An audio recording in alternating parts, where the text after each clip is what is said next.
ಆತ್ಮೀಯ ವೀಕ್ಷಕರೇ, Royson creations YouTube ಚಾನಲ್ಗೆ ನಿಮಗೆ ಸ್ವಾಗತ. ಇಂದಿನ ಈ ವಿಡಿಯೋದಲ್ಲಿ 10ನೇ ತರಗತಿಯ ಸಮಾಜ ವಿಜ್ಞಾನ ವಿಷಯದ ಪಾಸಿಂಗ್ ಪ್ಯಾಕೇಜನ್ನು ನಾನು ನಿಮ್ಮ ಜೊತೆ ಡಿಸ್ಕಷನ್ ಮಾಡ್ತಾ ಇದ್ದೀನಿ. ಯಾರೆಲ್ಲ ಮೊದಲ ಬಾರಿ ನಮ್ಮ ಚಾನಲ್ ನೋಡ್ತಾ ಇದ್ದೀರಾ, ಸಬ್ಸ್ಕ್ರೈಬ್ ಮಾಡಿ ಹಾಗೂ ನಿಮ್ಮ ಫ್ರೆಂಡ್ಸಿಗೆ ಶೇರ್ ಮಾಡಿ.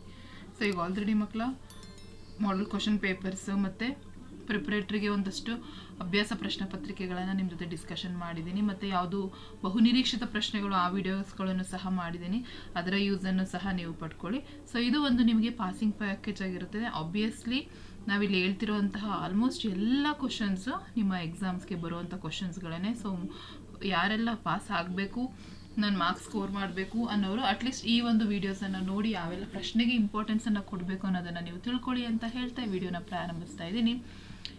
ಸೊ ಇತಿಹಾಸ ವಿಭಾಗದಿಂದ ಮೊದಲನೇದಾಗಿ, ಭಾರತಕ್ಕೆ ಹೊಸ ಜಲಮಾರ್ಗ ಕಂಡುಹಿಡಿಯಲು ಪ್ರೇರಣೆ ನೀಡಿದ ಅಂಶಗಳು ಯಾವ್ಯಾವು? ಸೊ ನೀವಿಲ್ಲಿ ಪಾಯಿಂಟ್ಸನ್ನು ಬರೀಬೇಕಾದ್ರೆ ಮಕ್ಕಳ ಬರೀಬೇಕಾದ್ರೆ ಪಾಯಿಂಟ್ಸ್ ಹಾಕಿ ಬರೀರಿ. ಸೊ ಈಗ 2 ಅಂಕಕ್ಕೆ ಕೇಳಿದರೆ ಮಿನಿಮಮ್ 4 ಪಾಯಿಂಟ್ಸನ್ನು ಬರೀಬೇಕು. 3 ಅಂಕಕ್ಕೆ ಕೇಳಿದರೆ 6ರಿಂದ 8 ಪಾಯಿಂಟ್ಸ್ಗಳನ್ನು ಬರೀರಿ. ಆ ರೀತಿ ನೀವು ಪಾಯಿಂಟ್ಸ್ಗಳನ್ನು ಬರಿತಾ ಹೋಗಬೇಕು, ಆಗ ಮಾತ್ರ ನಿಮಗೆ ಅಂಕಗಳು ಸಿಗ್ತವೆ. ಸುಮ್ಮನೆ ನೀವು ಪೇಜ್ ಟುಗೆದರ್ ಬರೆದ್ರೆ ನಿಮಗೆ ಮಾರ್ಕ್ಸ್ ಸಿಗೋದಿಲ್ಲ. ಸೊ ಈ ಪ್ರಶ್ನೆಗೆ ಸರಿಯಾದಂತಹ ಉತ್ತರ, ಟರ್ಕರು ಕಾನ್ಸ್ಟಂಟಿನೋಪಲ್ನ ವಶಪಡಿಸಿಕೊಳ್ತಾರೆ. ವ್ಯಾಪಾರದ ಮೇಲೆ ತೀವ್ರ ತೆರಿಗೆ ವಿಧಿಸಿದ್ದು, ಇದರಿಂದ ವರ್ತಕರಿಗೆ ವ್ಯಾಪಾರ ಲಾಭದಾಯಕವಾಗಲಿಲ್ಲ. ಯುರೋಪಿನ ರಾಜರು ನಾವಿಕರಿಗೆ ನೀಡಿದ ಪ್ರೋತ್ಸಾಹ. ವೈಜ್ಞಾನಿಕ ಆವಿಷ್ಕಾರದ ದಿಕ್ಸೂಚಿ. ಆಸ್ಟ್ರೋಲೋಬ್ ಸಿಡಿಮದ್ದು ಇತ್ಯಾದಿ. ನೆಕ್ಸ್ಟ್, ಮಾರ್ತಾಂಡ ವರ್ಮನು ಡಚ್ಚರನ್ನು ಹೇಗೆ ನಿಯಂತ್ರಿಸ್ತಾನೆ? ಸೊ ಈ ಪ್ರಶ್ನೆನ ಕೇಳ್ತಾರೆ ಮಕ್ಕಳು ತುಂಬ ಬಾರಿ. ಸೊ ಯಾವೆಲ್ಲ ಪಾಯಿಂಟ್ಸ್ಗಳು ನೋಡಿರಿದೆ, ಅವನು ವೈನಾಡನ್ನು ಆಳ್ತಾನೆ 1758ರಲ್ಲಿ. ಡಚ್ಚರಿಂದ ತಮ್ಮ ಸಂಸ್ಥಾನಗಳನ್ನು ವಶಪಡಿಸ್ಕೊಳ್ತಾನೆ. ರಾಜಧಾನಿಯನ್ನು ತಿರುವನಂತಪುರಕ್ಕೆ ಸ್ಥಳಾಂತರಿಸ್ತಾನೆ.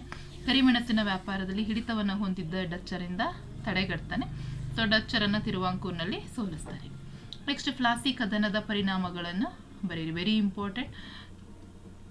ಇವನ್ ನಾನು ಮೋಸ್ಟ್ ಎಕ್ಸ್ಪೆಕ್ಟೆಡ್ ಕ್ವಶನ್ಸಲ್ಲೂ ಸಹ ಈ ಪ್ರಶ್ನೆಯನ್ನು ಹೇಳಿದೆ.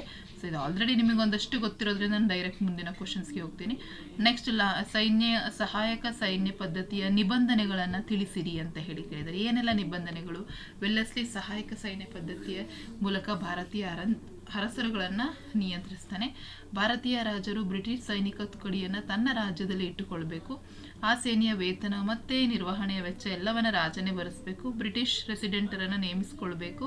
ಬ್ರಿಟಿಷರ ಅನುಮತಿ ಇಲ್ಲದೆ ಆಸ್ಥಾನದಲ್ಲಿ ಯಾವುದೇ ಯುರೋಪಿಯರ ನೇಮಿಸುವಂತಿರಲಿಲ್ಲ. ಭಾರತದಲ್ಲಿ ಬ್ರಿಟಿಷರು ಜಾರಿಗೆ ತಂದ ಭೂಕಂದಾಯ ನೀತಿಯ ಪರಿಣಾಮಗಳನ್ನು ಚರ್ಚಿಸಿ ಅಂತ ಹೇಳಿ ಕೇಳಿದ್ದಾರೆ. ಸೊ ಇದು ರೈತರನ್ನು ಶೋಷಿಸುವ ಜಮೀನ್ದಾರಿ ವರ್ಗವನ್ನು ಸೃಷ್ಟಿ ಮಾಡ್ತದೆ. ಜಮೀನ್ದಾರರಿಂದ ರೈತರು ಸಂಕಷ್ಟಕ್ಕೆ ಸಿಲುಕ್ತಾರೆ. ಇದರಿಂದ ರೈತರು ನಿರ್ಗತಿಕ ಆಗ್ತಾರೆ. ಭೂಮಿಯ ಒಂದು ಮಾರಾಟದ ವಸ್ತುವಾಗ್ತದೆ. ಮತ್ತು ಕೈಗಾರಿಕೆಗಳಿಗೆ ಕಚ್ಚಾ ವಸ್ತುಗಳನ್ನೇ ಬೆಳೆಯಬೇಕಾಗ್ತದೆ. ಹಣದ ಲೇವಾದೇವಿಗಾರರು ಬಲಿಷ್ಠರಾಗ್ತಾರೆ.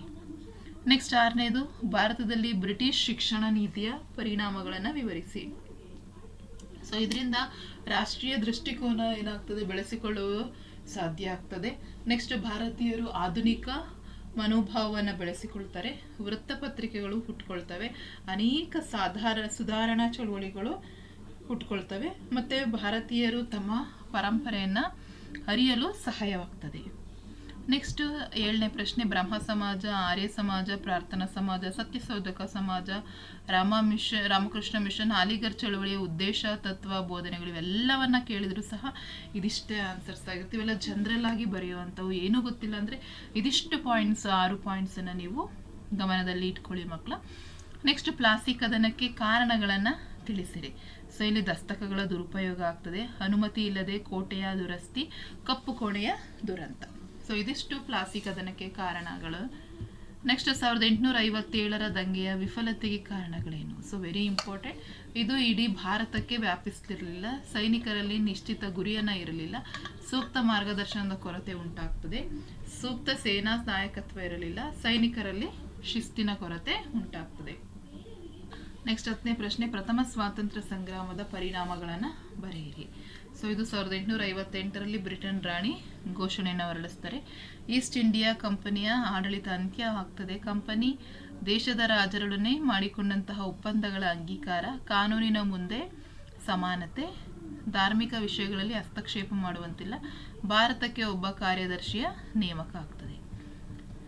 ನೆಕ್ಸ್ಟ್ ಬಾಕ್ಸರ್ ಕದನದ ಪರಿಣಾಮಗಳನ್ನು ವಿವರಿಸಿ. ಸೊ ಇದು ದಿವಾನಿ ಹಕ್ಕು ದೊರೆಯುತ್ತದೆ. ಶಾ ಆಲಂಗೆ ವಾರ್ಷಿಕವಾಗಿ 26 ಲಕ್ಷ ರು ನೀಡಲಾಗ್ತದೆ. ಇವನು ಬಂಗಾಳದ ಮೇಲಿನ ಹಕ್ಕನ್ನು ಬಿಟ್ಟು ಕೊಡ್ತಾನೆ. ಹೌದು ನವಾಬ್ ಕಂಪನಿಗೆ 50 ಲಕ್ಷ ರು ಯುದ್ಧ ನಷ್ಟವನ್ನು ಪರಿಹಾರ ಕೊಡಬೇಕಾಯಿತು. ರಾಬರ್ಟ್ ಕ್ಲೈವ್ ದ್ವಿಪ್ರಭುತ್ವ ಪದ್ಧತಿಯನ್ನು ಜಾರಿಗೆ ತರ್ತಾನೆ. ನೆಕ್ಸ್ಟ್ ನಾಲ್ವಡಿ ಕೃಷ್ಣರಾಜ ಒಡೆಯರ ಸಾಧನೆಗಳು. ಸೊ ಇದು ವೆರಿ ಇಂಪಾರ್ಟೆಂಟ್. ನಾಲ್ವಡಿ ಕೃಷ್ಣರಾಜರ ಸಾಧನೆಗಳು ತುಂಬ ಬಾರಿ ಕೇಳ್ತಾರೆ. ಸೊ ಇದಿಷ್ಟು ನೋಡಿ, ಇಲ್ಲಿರೋಂತಹ 8 ಪಾಯಿಂಟ್ಸನ್ನು ಸಹ ನೀವು ಗಮನವಿಟ್ಟು ಕಲ್ತ್ಕೊಳ್ಳಿ. ಯಾಕಂದರೆ ಚಿಕ್ಕ ಚಿಕ್ಕ ಒಂದು ಸೆಂಟೆನ್ಸ್ ಇರ್ತದೆ, ಹಾಗಾಗಿ ಅದನ್ನು ಮರ್ಸ್ಕೊಬೇಡಿ. ಸೊ ಅವರು ವಿದ್ಯಾಭ್ಯಾಸಕ್ಕೆ ಹೆಚ್ಚಿನ ನೆರವನ್ನು ನೀಡ್ತಾರೆ. ವಿಶ್ವವಿದ್ಯಾಲಯಗಳನ್ನು ಸ್ಥಾಪನೆ ಮಾಡ್ತಾರೆ. ಹೆಣ್ಣು ಮಕ್ಕಳ ವಿದ್ಯಾಭ್ಯಾಸಕ್ಕೆ ನೆರವನ್ನು ನೀಡ್ತಾರೆ. ಹೊಸ ರೈಲು ಮಾರ್ಗಗಳ ನಿರ್ಮಾಣ ಆಗ್ತದೆ. ಕಾವೇರಿ ನದಿಗೆ ಅಣೆಕಟ್ಟು ನಿರ್ಮಾಣವಾಗ್ತದೆ. ನೆಕ್ಸ್ಟ್ 13ನೇ ಪ್ರಶ್ನೆ, ಸ್ವಾತಂತ್ರ್ಯ ಭಾರತದಲ್ಲಿ ಸಂಗೊಳ್ಳಿ ರಾಯಣ್ಣರ ಪಾತ್ರವನ್ನು ವಿವರಿಸಿ. ಸೊ ಇವರು ಕಿತ್ತೂರಿನ ಸ್ವಾತಂತ್ರ್ಯಕ್ಕಾಗಿ ಹೋರಾಡ್ತಾರೆ.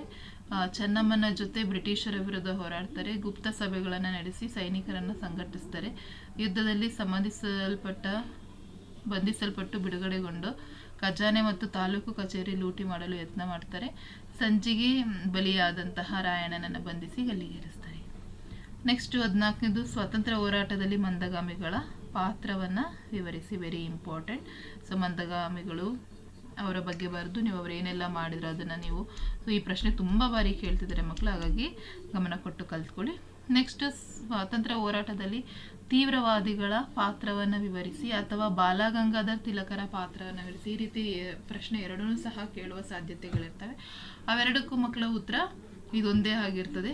ಸೊ ತೀವ್ರವಾದದ ನಿಲುವನ್ನು ಪ್ರತಿಪಾದಿಸಿದ ಬಣ ಲಾಲ್ ಬಾಲ್ ಪಾಲಿ ಗುಂಪಿನ ಪ್ರಮುಖರು. ಸೊ ಇದನ್ನು ಸ್ವರಾಜ್ಯ ನನ್ನ ಜನ್ಮಸಿದ್ಧ ಹಕ್ಕು, ಪಡೆದೇ ತೀರುವೆನು. ಸೊ ಇದೆಲ್ಲ ಇವರ ಘೋಷಣೆ ಆಗಿರ್ತದೆ. ಕೇಸರಿ ಮತ್ತು ಮರಾಠ ಪತ್ರಿಕೆಗಳನ್ನು ಆರಂಭಿಸ್ತಾರೆ.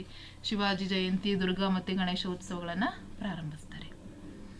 ನೆಕ್ಸ್ಟ್, ರಾಜ್ಯಶಾಸ್ತ್ರ ವಿಭಾಗಕ್ಕೆ ಬಂದರೆ ಪ್ರತ್ಯಕ್ಷ ನೇಮಕಾತಿ ಮತ್ತು ಪರೋಕ್ಷ ನೇಮಕಾತಿಗಳ ನಡುವೆ ಇರುವ ವ್ಯತ್ಯಾಸ. ಸೊ ಪ್ರತ್ಯಕ್ಷ ನೇಮಕಾತಿ ಅಂತ ಹೇಳಿದ್ರೆ ಅರ್ಹ ಅಭ್ಯರ್ಥಿಗಳನ್ನು ಸ್ಪರ್ಧಾತ್ಮಕ ಪರೀಕ್ಷೆಗಳ ಮೂಲಕ ಆಯ್ಕೆ ಮಾಡ್ತಾರೆ. ಪರೋಕ್ಷ ಅಂದರೆ ಸರ್ಕಾರಿ ಸೇವೆಯಲ್ಲಿರುವವರಿಗೆ ಬಡ್ತಿ ಮೂಲಕ ಆಯ್ಕೆ ಮಾಡ್ಕೊಳ್ತಾರೆ.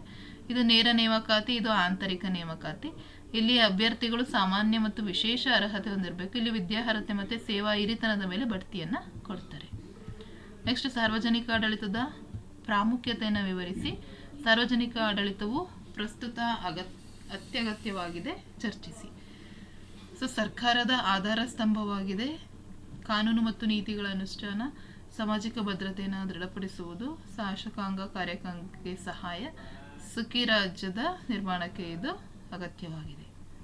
ನೆಕ್ಸ್ಟ್, ಭಾರತ ಎದುರಿಸುತ್ತಿರುವ ಸವಾಲುಗಳು ಅಥವಾ ಸಮಸ್ಯೆಗಳು ಯಾವಂದರೆ ಇದಿಷ್ಟು: ಕೋಮುವಾದ, ಪ್ರಾದೇಶಿಕವಾದ, ಭ್ರಷ್ಟಾಚಾರ, ಕಳ್ಳ ಸಾಗಾಣಿಕೆ, ಅನಕ್ಷರತೆ, ಬಡತನ, ಇದೆಲ್ಲ ಸವಾಲುಗಳನ್ನು ಎದುರಿಸ್ತಾ ಇದೆ. ನೆಕ್ಸ್ಟ್, ಅನಕ್ಷರತೆಗೆ ಕಾರಣಗಳನ್ನು ಪಟ್ಟಿ ಮಾಡಿ. ಬಡತನ, ವಲಸೆ ಹೋಗುವುದು, ಮಕ್ಕಳ ದುಡಿಮೆ, ಬಾಲ್ಯ ವಿವಾಹ, ಶಿಕ್ಷಣದ ಬಗ್ಗೆ ನಿರಾಸಕ್ತಿ ಎಲ್ಲ ಆಗುತ್ತೆ. ನೆಕ್ಸ್ಟ್, ಮಹಿಳೆಯರ ಸ್ಥಾನವನ್ನು ಉತ್ತಮಪಡಿಸಲು ನಿಮ್ಮ ಸಲಹೆಗಳೇನು, ಅಥವಾ ಮಹಿಳೆಯರ ಸ್ಥಾನವನ್ನು ಉತ್ತಮಪಡಿಸಲು ಸರ್ಕಾರ ಕೈಗೊಂಡಿರುವ ಕ್ರಮಗಳು ಯಾವ್ಯಾವು ವಿಶ್ಲೇಷಿಸಿ. ನೆಕ್ಸ್ಟ್, ಭಾರತದ ವಿದೇಶಾಂಗ ನೀತಿಯ ಮೂಲ ತತ್ವಗಳು ಯಾವುವು. ಸೊ ಇದರ PDF ಅನ್ನು ಮಕ್ಕಳು ನಿಮಗೆ ಡಿಸ್ಕ್ರಿಪ್ಷನಲ್ಲಿ ಕೊಟ್ಟಿರ್ತೀನಿ, ಡೌನ್ಲೋಡ್ ಮಾಡ್ಕೊಳ್ಳಿ. ನೆಕ್ಸ್ಟ್, ವಿಶ್ವಸಂಸ್ಥೆಯ ಗುರಿ ಮತ್ತು ಉದ್ದೇಶಗಳನ್ನು ಬರೆಯಿರಿ ಅಂತ ಹೇಳಿದ್ದಾರೆ. ಸೊ ಈ ಪ್ರಶ್ನೆಗೂ ಸಹ ಆನ್ಸರ್ಸ್ ಎಲ್ಲ ಇಲ್ಲೇ ಇರೋದ್ರಿಂದ ವಿಡಿಯೋನ ಪಾಸ್ ಮಾಡ್ಕೊಂಡು ನೋಡ್ಕೊಳ್ಳಿ ಅಥವಾ ಡೌನ್ಲೋಡ್ ಮಾಡಿಕೊಂಡು ಎಕ್ಸಾಮ್ಗೆ ಪ್ರಿಪೇರ್ ಆಗಿ. ವಿಶ್ವದ ಆರೋಗ್ಯ ಸುಧಾರಣೆಯಲ್ಲಿ ವಿಶ್ವ ಆರೋಗ್ಯ ಸಂಸ್ಥೆ ಪಾತ್ರವನ್ನು ವಿವರಿಸಿ, ಸಾಧನೆಗಳನ್ನು ವಿವರಿಸಿ ಅಂತ ಕೇಳಿದ್ದಾರೆ. ಇದಿಷ್ಟು ಈ ಭಾಗದಲ್ಲಿ ಬರುವಂಥದ್ದು. ನೆಕ್ಸ್ಟ್, ಸಮಾಜಶಾಸ್ತ್ರಕ್ಕೆ ಬಂದರೆ ಅಸ್ಪೃಶ್ಯತಾ ನಿವಾರಣೆಗೆ ಕೈಗೊಂಡಿರುವ ಸಂವಿಧಾನಾತ್ಮಕ ಮತ್ತು ಶಾಸನಾತ್ಮಕ ಕ್ರಮಗಳು. ಸೊ ಇದನ್ನು ಡೈರೆಕ್ಟಾಗಿ ಕೇಳ್ತಾರೆ ಅಥವಾ ಈ ರೀತಿ ಒನ್ ವರ್ಡ್ ಆನ್ಸರ್ಸಲ್ಲೂ ಸಹ ಕೇಳುವ ಸಾಧ್ಯತೆಗಳಿರ್ತವೆ, ಹಾಗಾಗಿ ಅದಷ್ಟನ್ನು ಕಲ್ತ್ಕೊಳ್ಳಿ. ನೆಕ್ಸ್ಟ್, ನಿರುದ್ಯೋಗ ಸಮಸ್ಯೆಗೆ ಪರಿಹಾರ ಕ್ರಮಗಳನ್ನು ತಿಳಿಸಿ ಅಂತ ಕೇಳಿದ್ದಾರೆ. ಸೊ ಅದು. ನೆಕ್ಸ್ಟ್, ಅಸಂಘಟಿತ ಮತ್ತು ಸಂಘಟಿತರ ವ್ಯತ್ಯಾಸ. ವೆರಿ ಇಂಪಾರ್ಟೆಂಟ್ ಕ್ವಶನ್ಸ್, ತುಂಬ ಬಾರಿ ಈ ಕ್ವಶನ್ಸ್ ರಿಪೀಟ್ ಆಗಿದೆ, ಕಾನ್ಸಂಟ್ರೇಷನ್ ಮಾಡಿ ನೋಡ್ಕೊಳ್ಳಿ. ಮಹಿಳಾ ಸ್ವಸಹಾಯ ಸಮೂಹಗಳ ಪ್ರಾಮುಖ್ಯತೆ ತಿಳಿಸಿ. ಭಾರತದ ಪರಿಸರ ಸಂರಕ್ಷಣೆಯ ಚಳುವಳಿಗಳನ್ನು ಹೆಸರಿಸಿ ಅಂತ ಕೇಳಿದ್ದಾರೆ. ನೆಕ್ಸ್ಟ್, ಬಾಲಕಾರ್ಮಿಕ ಅಥವಾ ಬಾಲ್ಯ ವಿವಾಹ, ಹೆಣ್ಣು ಭ್ರೂಣ ಹತ್ಯೆ, ಲಿಂಗ ತಾರತಮ್ಯಗಳಿಗೆ ಕಾರಣವನ್ನು ಪಟ್ಟಿ ಮಾಡಿ. ನೆಕ್ಸ್ಟ್, ಬಾಲಕಾರ್ಮಿಕ, ಬಾಲ್ಯ ವಿವಾಹ, ಹೆಣ್ಣು ಭ್ರೂಣ ಹತ್ಯೆ, ಲಿಂಗ ತಾರತಮ್ಯ, ಲೈಂಗಿಕ ದೌರ್ಜನ್ಯ, ಮಕ್ಕಳ ಸಾಗಾಣಿಕೆ, ಇವುಗಳ ಪರಿಣಾಮಗಳನ್ನು ಪಟ್ಟಿ ಮಾಡಿ ಅಂತ ಹೇಳಿದ್ದಾರೆ. ನೆಕ್ಸ್ಟ್ ಬಾಲಕಾರ್ಮಿಕ, ಬಾಲ್ಯ ವಿವಾಹ, ಹೆಣ್ಣು ಭ್ರೂಣ ಹತ್ಯೆ, ಸೊ ಇವುಗಳಿಂದ ಪರಿಹಾರವನ್ನು ಯಾವ ರೀತಿ ತೆಗೆದುಕೊಳ್ಳೋದು ಅದು ಸಹ ಇದೆ. ನೆಕ್ಸ್ಟ್ ದೊಂಬಿಯ ಸ್ವರೂಪ ಅಥವಾ ಲಕ್ಷಣಗಳನ್ನು ಬರೆಯಿರಿ. ವಿಶ್ವಸಂಸ್ಥೆಯ ಸಾಧನೆಗಳು ಯಾವ್ಯಾವು ಅಂತ ಹೇಳಿ ಕೇಳಿದರೆ ಆ ಪ್ರಶ್ನೆ. ನೆಕ್ಸ್ಟ್ ಮಣ್ಣಿನ ಸವೆತಕ್ಕೆ ಭೂಗೋಳದಲ್ಲಿ ಬಂದರೆ 3-4 ಅಂಕಗಳಿಂದ ಕೇಳುವಂಥ ಪ್ರಶ್ನೆಗಳು. ಮಣ್ಣಿನ ಸವೆತಕ್ಕೆ ಕಾರಣಗಳನ್ನು ತಿಳಿಸಿ, ಮಣ್ಣಿನ ಸವೆತದ ಪರಿಣಾಮವನ್ನು ವಿವರಿಸಿ, ಮಣ್ಣಿನ ಸವೆತ ತಡೆಗಟ್ಟುವ ವಿಧಾನಗಳನ್ನು ತಿಳಿಸಿ, ಅರಣ್ಯ ಸಂರಕ್ಷಣಾ ವಿಧಾನಗಳನ್ನು ತಿಳಿಸಿ. ನೆಕ್ಸ್ಟ್ ಭಾರತದಲ್ಲಿ ವ್ಯವಸಾಯ, ಕೈಗಾರಿಕೆ, ಸಾರಿಗೆ ಮಹತ್ವವನ್ನು ವಿವರಿಸಿ, ಭಾರತದಲ್ಲಿ ರೂಢಿ ಇರುವ ವಿವಿಧ ಬಗೆಯ ಕೃಷಿ ವಿಧಾನಗಳನ್ನು ಹೆಸರಿಸಿ. ನೆಕ್ಸ್ಟ್ ಬೆಳೆ ಮಾದರಿ ನಿರ್ಧರಿಸುವ ಅಂಶಗಳು ಯಾವ್ಯಾವು, ಭಾರತದಲ್ಲಿ ಪ್ರಮುಖ ಬಂದರುಗಳನ್ನು ಪಟ್ಟಿ ಮಾಡಿ, ಕೈಗಾರಿಕಾ ಸ್ಥಾನೀಕರಣದ ಮೇಲೆ ಪ್ರಭಾವ ಬೀರುವ ಅಂಶಗಳು ಯಾವ್ಯಾವು, ಚಂಡಮಾರುತ, ಭೂಕುಸಿತ, ಕಡಲ ಕೊರೆತ ಇವುಗಳಿಂದ ಉಂಟಾಗಲು ಕಾರಣವೇನು, ಮತ್ತು ಇವುಗಳು ಉಂಟಾದರೆ ಆಗುವ ಪರಿಣಾಮಗಳು ಏನು. ಸೊ ಈ ಎಲ್ಲ ಪ್ರಶ್ನೆಗಳನ್ನು ನೀವು ನೋಡ್ತಾ ಹೋಗಿ. ನೆಕ್ಸ್ಟ್ ಅವುಗಳು ಉಂಟಾಗದ ಹಾಗೆ ಕೈಗೊಳ್ಳಬಹುದಾದ ಮುನ್ನೆಚ್ಚರಿಕೆ ಕ್ರಮಗಳು ಯಾವ್ಯಾವು ಅಂತ ಕೇಳಿದ್ದಾರೆ. ನೆಕ್ಸ್ಟ್ ಅವುಗಳನ್ನು ನಿಯಂತ್ರಿಸುವುದು ಯಾವುದು. ಸೊ ಇಲ್ಲಿ ಯಾವ ರೀತಿನಾದರೂ ಪ್ರಶ್ನೆಯನ್ನು ಕೇಳ್ಬೋದು ಮಕ್ಕಳು, ಹಾಗಾಗಿ ಚೆನ್ನಾಗಿ ಗಮನ ಕೊಟ್ಟು ಕಲ್ತ್ಕೊಳ್ಳಿ. ನೆಕ್ಸ್ಟ್ ಅರ್ಥಶಾಸ್ತ್ರದಿಂದ ಕೇಳಬಹುದಾದಂತಹ 3 ಅಂಕದ ಪ್ರಶ್ನೆಗಳು ಯಾವಪ್ಪ ಅಂದರೆ ಗ್ರಾಮೀಣ ಅಭಿವೃದ್ಧಿಯ ಮಹತ್ವವನ್ನು ವಿವರಿಸಿ ಅಥವಾ ಪಂಚಾಯತ್ ರಾಜ್ಯ ಸಂಸ್ಥೆಗಳ ಪಾತ್ರವೇನು, ಸಾರ್ವಜನಿಕ ಹಣಕಾಸಿನ ಮಹತ್ವವನ್ನು ತಿಳಿಸಿ, ಕೇಂದ್ರ ಸರ್ಕಾರ ಸಂಗ್ರಹಿಸುವ ಪ್ರಮುಖ ತೆರಿಗೆಯೇತರ ಆದಾಯದ ಮೂಲಗಳನ್ನು ತಿಳಿಸಿ. ನೆಕ್ಸ್ಟ್ ವೈಯಕ್ತಿಕ ಹಣಕಾಸು ಮತ್ತು ಸಾರ್ವಜನಿಕ ಹಣಕಾಸಿನ ವ್ಯತ್ಯಾಸ, ಇದಿಷ್ಟು ಅದರಲ್ಲಿ ಬರುತ್ತೆ. ನೆಕ್ಸ್ಟ್ ವ್ಯವಹಾರ ಅಧ್ಯಯನಕ್ಕೆ ಬಂದರೆ ಬ್ಯಾಂಕಿನ ಕಾರ್ಯಗಳು, ಸೇವೆಗಳು, ಲಕ್ಷಣಗಳು ಅಥವಾ ಬ್ಯಾಂಕ್ ಖಾತೆ ತೆರೆದಿರುವುದರಿಂದ ಆಗುವ ಪ್ರಯೋಜನಗಳೇನು ಕೇಳುವುದು, ಹಣದ ಉಳಿತಾಯಕ್ಕಾಗಿ ಅಂಚೆ ಕಚೇರಿಗಳು ಹೇಗೆ ಸಹಾಯಕವಾಗಿವೆ. ಸೊ ಇದು ಸಹ ಭಾಳ ಇಂಪಾರ್ಟೆಂಟ್. ನೆಕ್ಸ್ಟ್ ಉದ್ಯಮಿಯ ಲಕ್ಷಣಗಳನ್ನು ತಿಳಿಸಿ, ಉದ್ಯಮಿ ಅಥವಾ ಉದ್ಯಮಗಾರಿಕೆಯ ಮಹತ್ವ ತಿಳಿಸಿ, ಬ್ಯಾಂಕ್ ಖಾತೆ ತೆರೆಯುವ ಹಂತಗಳನ್ನು ತಿಳಿಸಿ, ಬ್ಯಾಂಕ್ ಖಾತೆಯ ವಿಧಗಳನ್ನು ಬರೆಯಿರಿ, ಗ್ರಾಹಕರ ಸಂರಕ್ಷಣೆ ಕಾಯ್ದೆಯ ಉದ್ದೇಶವನ್ನು ಬರೆಯಿರಿ, ವಿಶ್ವ ಗ್ರಾಹಕ ದಿನಾಚರಣೆಯನ್ನು ಏಕೆ ಆಚರಿಸುತ್ತಾರೆ. ಸೊ ಅದ್ರ ಮೇಲೆ ಒನ್ ವರ್ಡ್ ಆನ್ಸರ್ಸ್ ಕ್ವಶನ್ಸ್ ಥರನೂ ಕೇಳ್ಬೋದು ಅಥವಾ ಈ ರೀತಿ 3 ಅಂಕದಲ್ಲೂ ಬರ್ಬೋದು. ಸೊ ವೆರಿ ಇಂಪಾರ್ಟೆಂಟ್, ಇದಿಷ್ಟನ್ನು ಗಮನ ಕೊಟ್ಟು ಕಲ್ತ್ಕೊಳ್ಳಿ ಮಕ್ಕಳ. ನೆಕ್ಸ್ಟ್ ಭಾರತದ ನಕ್ಷೆ ಈ ಬಾರಿ ಅವರೇ ಕೊಡೋದ್ರಿಂದ ನೀವು ಭಾಗಗಳನ್ನು ಕಲ್ತ್ಕೋಬೇಕು. ಭಾರತದ ಸ್ಥಾನ ಮತ್ತು ಪ್ರಾಕೃತಿಕ ಲಕ್ಷಣಗಳು. ಸೊ ಅದರಲ್ಲಿ ಇದಿಷ್ಟು ಇಂದಿರಾ ಕೋಲ್, 23.5 ಡಿಗ್ರಿ ಉತ್ತರ ರೇಖಾಂಶ, ಕರ್ಕಾಟಕ ಸಂಕ್ರಾಂತಿ ವೃತ್ತ, ಕೋರಮಂಡಲ ತೀರ, ಉತ್ಕಲ ತೀರ, ಕೊಂಕಣ ತೀರ, ಮಲಬಾರ್ ತೀರ. ಸೊ ಇದಿಷ್ಟು ನೀಲಗಿರಿ, ಇದಿಷ್ಟನ್ನು ನೋಡ್ಕೊಳ್ಳಿ. ನೆಕ್ಸ್ಟ್ ಭಾರತದ ಪ್ರಮುಖ ಬಂದರುಗಳು. ಸೊ ಎಲ್ಲ ಬಂದರುಗಳನ್ನು ನೀವು ನೋಡ್ಕೋಬೇಕು, ನಿಮಗೆ ಎಕ್ಸಾಮಲ್ಲಿ ಯಾವ್ಯಾವೆಲ್ಲ ಕೇಳ್ತಾರೆ ಇದಿಷ್ಟನ್ನು ನೋಡ್ಕೊಳ್ಳಿ. ನೆಕ್ಸ್ಟು ವಿವಿಧೋದ್ದೇಶ ನದಿ ಕಣಿವೆಗಳು ಯಾವ್ಯಾವಿದಾವೆ ಇದನ್ನೆಲ್ಲ ನೋಡ್ಕೊಳ್ಳಿ. ನೆಕ್ಸ್ಟ್ ಅಂತಾರಾಷ್ಟ್ರೀಯ ವಿಮಾನ ನಿಲ್ದಾಣಗಳು. ಇಷ್ಟನ್ನು ನೀವು ಕಾನ್ಸಂಟ್ರೇಟ್ ಮಾಡ್ಕೊಂಡ್ರೆ ಮಕ್ಕಳ ಎಕ್ಸಾಮಲ್ಲಿ ಆರಾಮಾಗಿ ನೀವು ಪಾಸ್ ಆಗ್ಬೋದು, ಒಳ್ಳೆ ಅಂಕಗಳನ್ನೇ ಗಳಿಸ್ಬೋದು. ಹಾಗಾಗಿ ಇದರ PDF ಡೌನ್ಲೋಡ್ ಮಾಡಿಕೊಂಡು ಕಲ್ತ್ಕೊಳ್ಳಿ ಅಂತ ಹೇಳ್ತಾ ಈ ವಿಡಿಯೋನ ಇಲ್ಲಿಗೆ ಎಂಡ್ ಮಾಡ್ತಾ ಇದ್ದೀನಿ. ಹೆಚ್ಚಿನ ವಿಡಿಯೋಗಾಗಿ ರಾಯ್ಸನ್ ಕ್ರಿಯೇಷನ್ಸ್ ಯೂಟ್ಯೂಬ್ ಚಾನಲನ್ನು ಸಬ್ಸ್ಕ್ರೈಬ್ ಮಾಡಿ.